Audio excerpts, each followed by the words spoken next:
Ang dating nagigirian dahil sa mga kanya-kanyang ipinaglalaban at prinsipyo ngayon ay nagkasundo na si Audrey at Raven. Sa mahabang panahon, nagkaroon ng galit sa puso ni Raven laban sa kanyang ina dahil sa mga pinaggagawa niya laban sa mga sikat.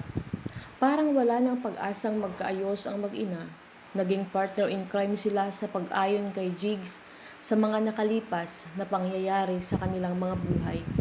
Si Audrey ay punong-puno ng galit sa mga nakaraang araw sa pamilya Sikat dahil sa tingin niya ay naging biktima siya ni Carla dahil mas pinili ni Troy na hiwalayan siya dahil sa pagmamahal niya kay Carla.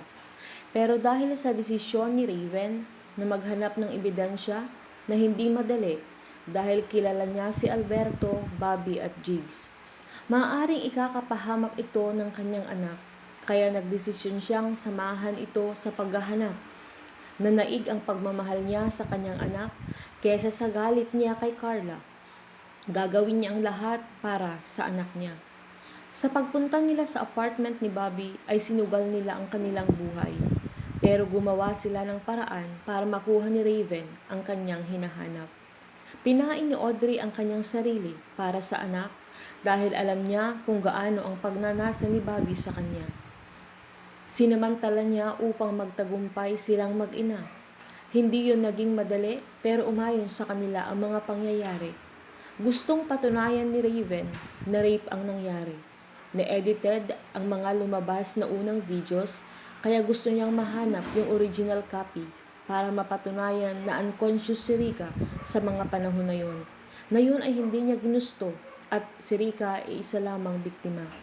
Sa pagkadinig ni Laura kila Troy na pinagtakpan niya ang kanyang ama sa mga maling ginawa niya, hindi alam ni Laura kung papaniwalaan pa niya si Troy dahil sinungaling ito sa kanya.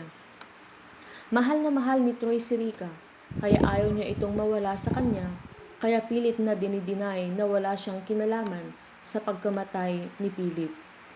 Sa pag-alis ni Laura, saktong tumunog ang telepono ni Troy.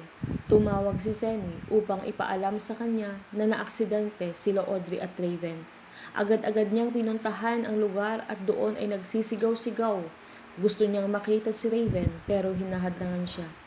Painit ng painit, may isasakripisyo kaya ang buhay ni Audrey at Raven? Ating abangan. Patuloy pong manood. Please subscribe our channel sa pamamagitan po ng pag-press sa button. Marami pong salamat. God bless us all.